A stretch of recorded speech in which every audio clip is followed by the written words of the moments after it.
윤석열 전 대통령에 대한 체포영장이 기각됐습니다. 특검팀은 윤 전 대통령에게 28일 오전 9시까지 출석 통보를 했고 윤 전 대통령은 오전 10시까지 출석할 거라며 신경전을 벌이고 있는데요. 이와 함께 김용현 전 장관 구속 등 여러 이야기 손정혜 변호사와 함께 나눠보겠습니다. 안녕하십니까? 안녕하세요. 예, 법원이 윤 전 대통령에 대해 체포영장을 기각했습니다. 기각 사유를 특검 조사에 응할 것이다. 이렇게 윤 전 대통령 측에서 밝히고 있기 때문이라고 했는데 이런 경우가 이례적이라고요? 그렇습니다. 소환 불응에 대비하는 것이 체포영장이기 때문에 예. 소환 불응에 대해서 소환에 응하겠다라는 입장을 밝히면서 이례적으로 지금 소환 일정이 잡힌 것도 사실 이례적이고 정식적으로 소환 통보하지 않고 체포영장을 청구한 것도 이례적입니다.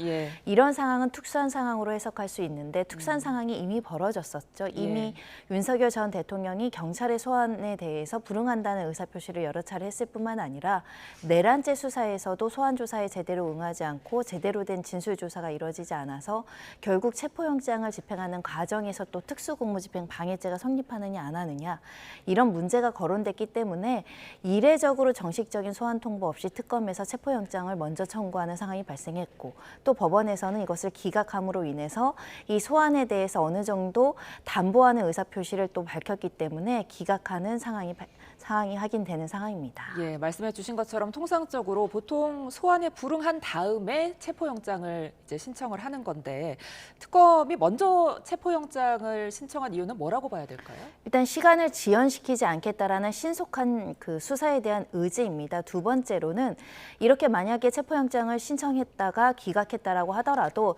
당연히 윤석열 전 대통령 변호인 측에서 우리는 출석을 할 것이다라는 의견을 개진할 것이기 때문에 그 의견을 그런 어떤 출석을 하겠다라는 의사표시를 이끌어내기 위해서라도 체포영장을 신청했다라고 봐야 될 것 같고요. 예. 궁극적으로는 체포영장에 대한 영장은 기각됐지만 결과적으로는 소환조사에 응하겠다라는 의사표시를 얻어냄으로 인해서 소기의 성과를 달성했다 이렇게 봐야 될 것 같고 예. 앞으로는 특검에서는 수사 주체의 위법성 논란이 제거됐기 때문에 이제 윤석열 전 대통령이 과거에 수사 주체가 위헌이고 위법하다 이런 주장을 하지 못할 것을 알고 있는 상황에서 적극적으로 강도 높게 신속한 수사를 보이겠다라는 것이 이번에 체포영장 신청이고 그리고 더불어서 출국금지 조치까지 굉장히 짧은 시간 동안 우린 준비하고 있고 앞으로 강도 높은 수사를 하겠다라는 의지를 천명한 것 같습니다. 네, 특검은 이제 곧바로 28일 토요일 오전 9시에 출석을 해라 이렇게 요구를 했는데 윤 전 대통령 측은 10시에 출석하겠다 이렇게 밝혔거든요. 좀 신경전이 오가는 것 같아요. 뭐 기싸움이라고 평가하는 부분들도 있다고 하던데요. 예. 국민들 입장에선 1시간 차이가 그렇게 유의미하진 않을 겁니다.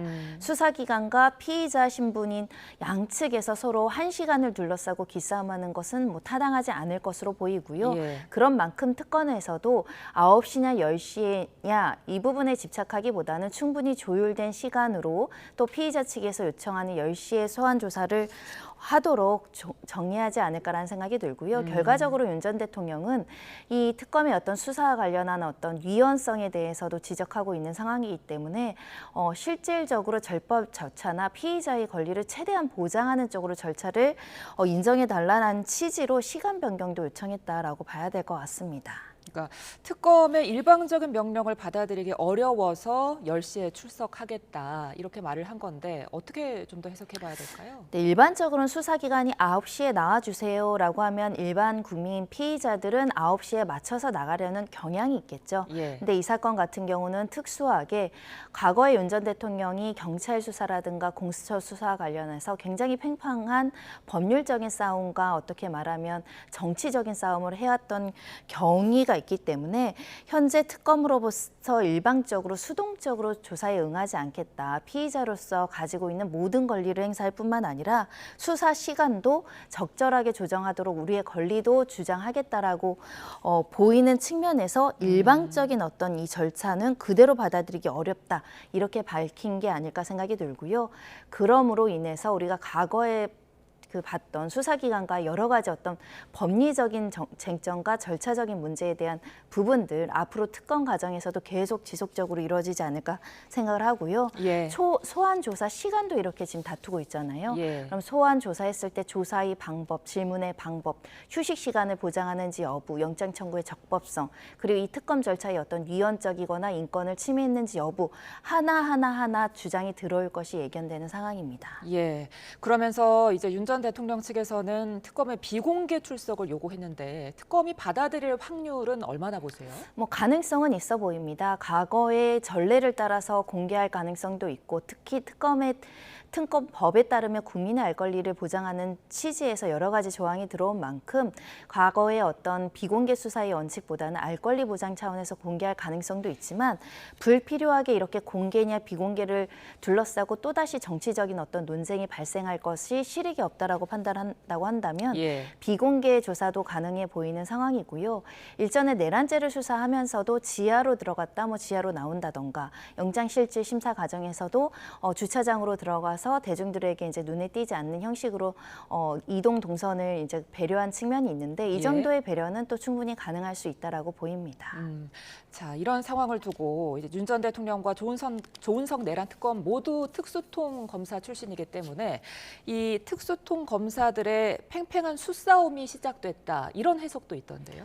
그렇습니다. 특검도 만반의 준비를 할 것입니다. 내란죄 수사 과정이 얼마나 어렵고 지진하고 그리고 그 과정에서 얼마나 많은 공권력의 어떤 수사의 낭비라든가 공권력에 대한 치열한 어떤 다툼이 있었던 것을 봤기 때문에 한 점 오차 없이 법리적인 부분을 충분히 챙기려고 노력할 것이고요. 예. 절차적인 부분과 관련해서 과잉 수사 내지는 인권 침해의 요소가 없도록 살펴볼 가능성이 굉장히 많은데 그 과정에서 윤 전 대통령이 하나하나 절차에 대해서 문제를 삼을 가능성도 배제하기 어렵기 때문에 그를 둘러싼 잡음이 발생하지 않도록 팽팽하게 지금 기선 제압을 시작했다 이렇게 보는 것이 타당할 것 같고요. 예. 특히 특수공무집행 방해죄와 관련해서는 이미 경호처의 수뇌부들에 대한 구속영장이 기각된 만큼 굉장히 법리적으로도 보완해야 될 뿐만 아니라 사실관계도 면밀하게 살펴봐야 돼서 혹여라도 추가 기소하는 부분에 있어서 구속영장이 기각되거나 또는 절차 위반이 발생할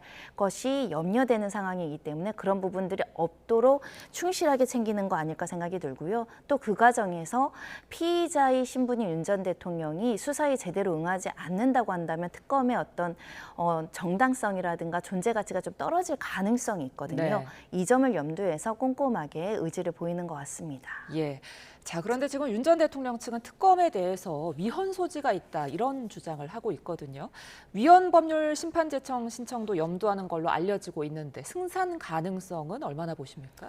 과거에 이제 특검법에 대한 부분이 어떻게 실시가 됐는지 볼 필요가 있습니다. 대표적으로 지금 위헌적인 요소가 있다라는 것은 첫 번째는 그 수사 기간 동안 공소시효가 중단되는 것은 위헌적 소지가 있는 거 아니냐. 그리고 국민의 알 권리 차원에서 여러 가지를 수사 정보를 공개한다라고 하는데 이것은 또 무죄 추정의 원칙이라는 헌법상의 원리를 반하는 거 아니냐 이런 주장이 있습니다. 예. 다만 과거에 이제 우리가 여러 차례 특검을 실시했던 경험이 있었는데요. 박근혜 최서원 특검도 그렇고 MB 이명박 전 대통령과 관련한 특검 때도 그렇고 비슷한 조항들이 일부 있었던 적이 있었습니다. 그런 만큼 특별한 법령인 만큼 여러 가지 공익상의 이유라든가 이런 것들을 고려했을 때 다소 피의자나 피고인의 이익에 부합하지 않는 특검 조항이 있다고 하더라도 공적인 목적의 어떤 공익적 목적이 더 크다라고 한다면 위헌이 아니다라는 평가가 나올 수 있기 때문에 위헌 법률 심판 제청할 수 있겠지만 그와 관련해서 위헌이다라는 판단까지는 다소 근거가 미약할 수 있습니다. 예, 알겠습니다. 내란 특검이 지금 외환죄 수사 의지도 드러내고 있는데 외환죄 수사는 어떻게 이루어질까요? 네, 일단 이 부분은 경찰과 검찰이 들여다봤던 내용인데 본격적인 수사가 이루어지진 않았습니다.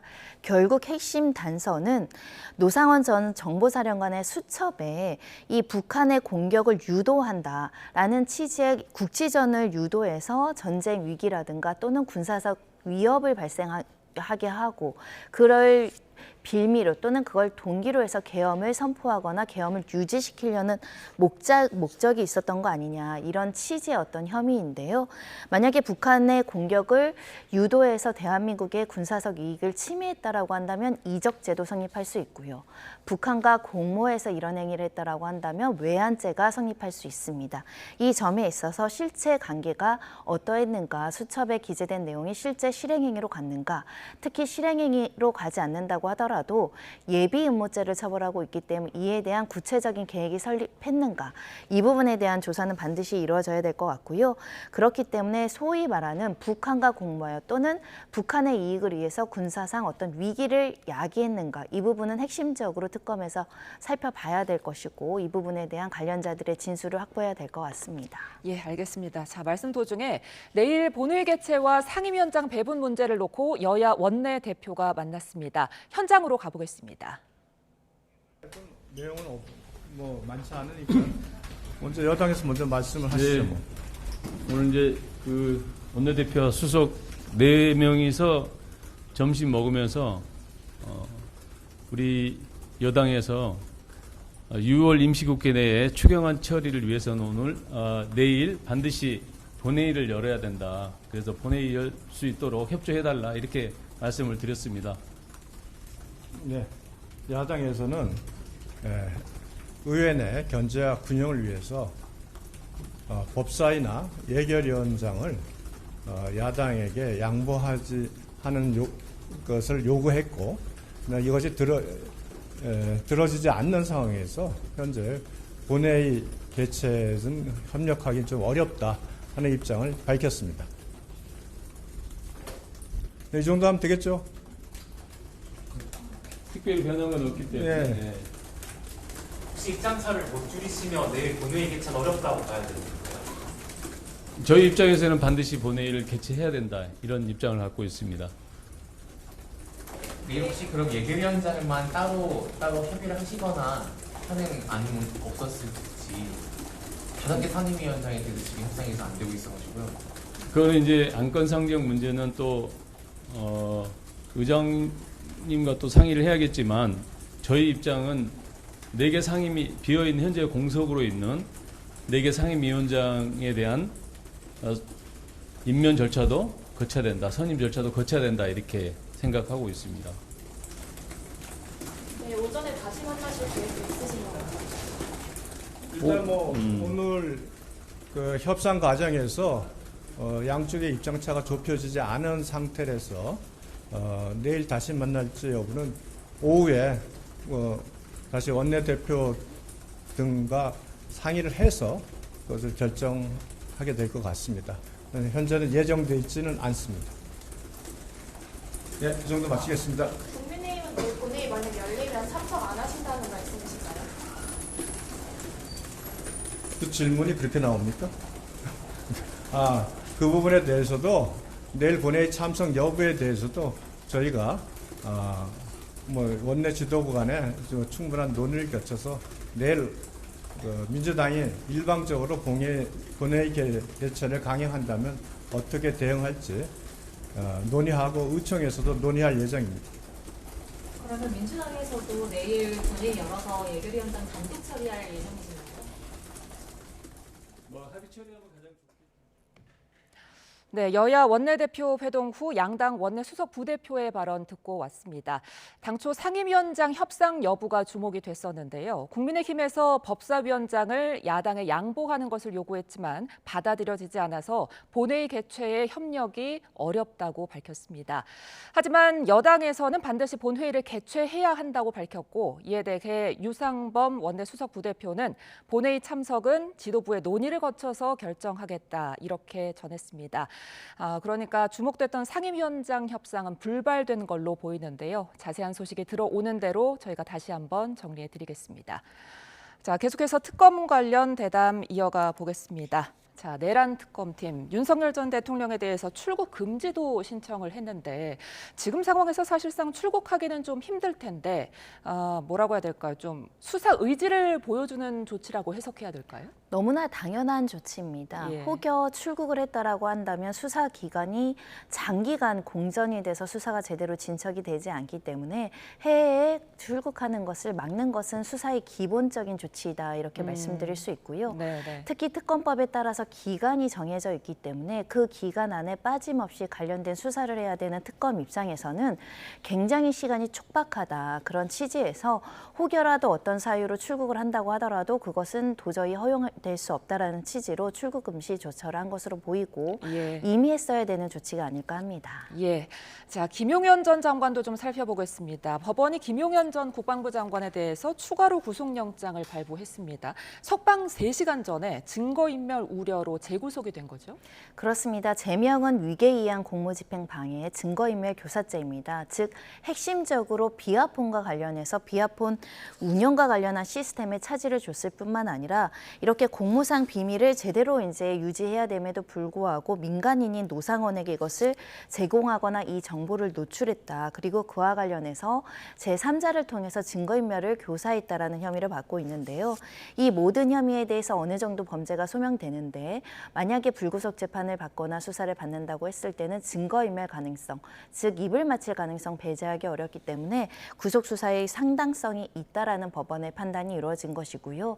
그런 만큼 구속 기간이 만료돼서 보석 석방이 가능한 상황이나 또는 보석 기간 만료로 그냥 석방되는 절차를 하는 과정에서 직전 몇 시간을 앞두고 다시 구속되는 일이 발생을 했고 예. 이렇게 추가 기소 가능성이 충분히 있다라는 것을 다른 피의자나 공범들에게도 이제 어느 정도 메시지를 줌으로 인해서 특검이 하나하나 구체적으로 사건을 들여다보고 있고 이미 기소된 사건 이외에도 범죄 협의점이 있다라고 한다면 이렇게 추가 기소할 수 있다라는 것을 명확하게 드러내고 있다라고 보입니다.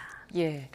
자, 오늘 김 전 장관의 내란 중요 임무 종사 혐의 공판이 이루어지고 있는데 이 자리에 김영수 특검보가 출석을 했다고 하잖아요. 어떤 부분 들여다볼까요? 네, 앞으로는 이 사건과 관련해서 공소 유지에도 특검이 굉장히 강도 높게 공소 유지를 위해서 충분히 자료 제출이라든가 증인신문이라든가 이런 것들을 이행하겠다라는 목적을 밝히고 있고요. 특히 법정에 나와서 신속한 재판을 통해서 실체 진실에 대해서 상세하게 면밀하게 봐달라는 취지의 진술이 있었던 것으로 알려지고 있습니다. 그런 만큼 이 내란죄와 관련한 재판은 굉장히 형법상으로든 또는 대한민국 역사적으로든 정치적으로든 굉장히 중요한 재판인 만큼 특검보가 직접 공소 유지에 참여함으로 인해서 그 검찰 쪽이 해야 되는 입증의 강도를 높이겠다. 그런 취지의 이지의 천명이라고 보입니다. 예. 자, 그 김건희 여사 관련 수사도 좀 살펴보겠습니다. 자, 김 여사를 향한 압박 수위가 점점 높아지고 있는 모양새인데 대면 조사가 언제쯤 이루어질까요? 일단 현재는 병원에서 입원 치료 중인 것으로 알려지고 있고 어느 정도 이 상황이 조금은 해소돼야 되지 않을까라는 생각이 합니다. 예. 다만 질병을 위한 치료의 필요성이 있다라고 하더라도 무한정 수사기한을 연기해 줄 수 없는 것이 또 수사기관의 입장이고요. 예. 지금 민준기 특검팀 같은 경우에는 7월 2일자로 광화문으로 이제 입주한다라고 합니다. 즉 사무실까지 완비가 된다라고 한다면 7월 2일 이후에 이제 소환 통보를 해서 지금 입주한 사무실에서 소환 조사를 통보하고 그에 대한 일정을 조율해 나가지 않을까라는 생각을 하고요. 예. 만약 아주 이례적으로 병원 측 그러니까 전문의의 소견으로 도저히 출석을 하기 어려운 상태이다라는 진단이 나온다라고 한다면 또 병원으로 방문하는 조사의 방법도 선택할 여지는 있다. 다만 현재로서는 질병의 수위라든가 중증 정도가 확인되지 않고 있기 때문에 원칙적으로 이 수사기관이 소환 통보하는 장소에 나와서 조사를 받아야 되지 않을까 합니다. 예. 자, 그런데 이 3개 특검 모두 김 여사와 관련이 있다는 말들이 많은데 어떤 특검에서 김 여사를 가장 먼저 소환할까요? 네, 김건희 특검팀이 가장 유력하죠. 왜냐하면 김건희 여사를 둘러싼 다양한 제명과 여러 가지 수사의 범위와 관련해서 김건희 여사가 지금까지 받았던 조사는 한 차례 정도의 서면 조사라든가 한 차례 정도의 제3의 장소에서의 조사였기 때문에 상대적으로 다른 피의자들에 비해서는 조사를 제대로 받지 않은 결과가 도출됐고 그로 인해서 김건희 여사의 이불을 통해서 확인해야 될 사실관계가 굉장히 많을 뿐만 아니라 현재 거론되는 제명만 16개가 넘거든요. 예. 그런 만큼 강도 높은 수사가 예정되어 있는 상황이고 지금 특검팀이 만들어진 이후에 또 곳곳에서 여러 가지 제보와 새로운 사실관계를 들여다봐야 된다는 목소리가 많은 만큼 김건희 여사의 대면 조사의 필요성은 더더욱 높아지고 있는 상황입니다. 예. 그런데 일각에서는 특검 수사 비중이 윤 전 대통령보다 김건희 여사에 대한 비중이 더 클 것이다. 이렇게 보기도 하던데 어떻습니까? 윤석열 전 대통령은 내란죄 수사를 거치면서 그럼에도 불구하고 여러 차례 수사 절차라든가 여러 가지 증거 수집이 이루어졌으나 예. 김건희 여사는 그에 대해 그와 비견했을 때는 수사가 제대로 이루어지지 않고 진척되지 않은 측면이 있는 상황이고요. 특히 김건희 여사를 둘러싼 사건 중에는 그 국정농단, 그러니까 권한 없이 여러 가지 인사권에 개입하고 어떤 사람에 대해서 청탁을 한다던가 국정에 대해서 부당하게 개입했다는 의혹도 지금 방대하게 지금 제시되고 있는 상황이거든요. 그런 만큼 사실관계 하나하나가 하나의 범죄로서 성립할 수 있고 그것이 병합된다고 한다면 굉장히 많은 범죄의 어떤 숫자로서 조사에 임해야 되는 사건이기 때문에 그래서 특검 수사 비중도 높아질 수밖에 없고 지금 특검에서 파견한 검사 수만 40명이 넘습니다. 그런 만큼 김건희 여사를 둘러싼 사건과 의혹이 방대하다. 그만큼 특검팀 인원도 굉장히 많이 꾸려져 있고 앞으로 수사를 강도 높게 할 것이라고 예상되는 상황입니다. 알겠습니다. 여기까지 듣겠습니다. 지금까지 손정혜 변호사와 함께했습니다. 고맙습니다.